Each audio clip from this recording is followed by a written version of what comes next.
Israel ने शुक्रवार को ईरान के परमाणु ठिकानों और सैन्य स्थलों पर प्री एम्प्टिव कार्रवाई करते हुए हमला किया। इस हमले के बाद तेहरान में जोरदार धमाकों की आवाजें भी सुनी गई। ईरान के सरकारी टीवी ने बताया कि उनकी एयर डिफेंस पूरी तरह सक्रिय है।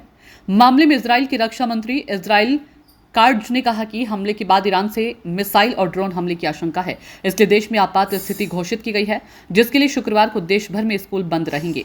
हमले का तेल की कीमतों पर हुआ असर। हालांकि ईरान पर हुए इस हमले का असर तेल की कीमतों पर भी देखने को मिल रहा है। जहां मीडिया रिपोर्ट्स की माने तो हमले के बाद तेल की कीमतों में लगभग 5% का उछाल आया। बता दें कि यह हमला ऐसे समय हुआ जब ईरान के तेजी से बढ़ते परमाणु कार्यक्रम को लेकर दुनिया भर में चिंता बढ़ रही है। जहां एक तरफ इजराइल लंबे समय से कहता रहा है कि वह ईरान को परमाणु हथियार नहीं बनाने देगा, तो वहीं ईरान का दावा है कि उसका ऐसा कोई इरादा नहीं है, लेकिन वह क्षमता रखता है। नेतन्याहू ने ऑपरेशन राइजिंग लायन पर दिया जोर। वहीं इस हमले को लेकर इजराइल के प्रधानमंत्री बेंजामिन नेतन्याहू ने ऑपरेशन राइजिंग लायन पर जोर दिया। उन्होंने ऐलान किया कि देश ने ऑपरेशन राइजिंग लायन के नाम से एक सैन्य अभियान शुरू कर दिया है। उनका कहना है कि यह अभियान ईरान से आ रहे खतरे को खत्म करने के लिए शुरू किया गया है, जो इजराइल के अस्तित्व के लिए गंभीर चुनौती बना हुआ है। नेतन्याहू ने कहा कि कुछ ही देर पहले इजराइल ने एक निशानेबाज सैन्य अभियान शुरू किया है, जिसका उद्देश्य ईरान के खतरे को पीछे ढकेलना है।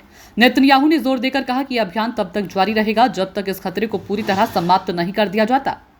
IAEA ने ईरान को लगाई थी फटकार। गौरतलब है कि इससे पहले अंतर्राष्ट्रीय परमाणु ऊर्जा एजेंसी ने 20 वर्षों में पहली बार ईरान को उसके सहयोग न करने पर जमकर फटकार भी लगाई थी।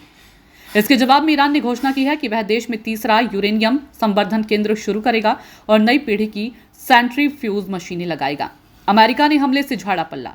इजराइल के इस हमले पर अमेरिका के विदेश मंत्री मार्को रूबियो का बयान भी सामने आया।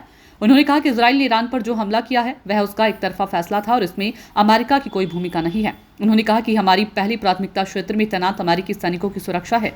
इजराइल ने हमें पहले ही बता दिया था कि यह कार्रवाई उसकी आत्मरक्षा के लिए जरूरी है। रूबियो ने कहा कि राष्ट्रपति डोनाल्ड ट्रंप और उनकी प्रशासन ने अमेरिकी बलों की सुरक्षा के लिए सभी जरूरी कदम भी उठाए और क्षेत्रीय सहयोगियों के साथ लगातार संपर्क में हैं। उन्होंने ईरान को चेतावनी देते हुए कहा कि हम साफ कर देना चाहते हैं कि ईरान को अमेरिका के हितों या हमारे सैनिकों को निशाना नहीं बनाना चाहिए।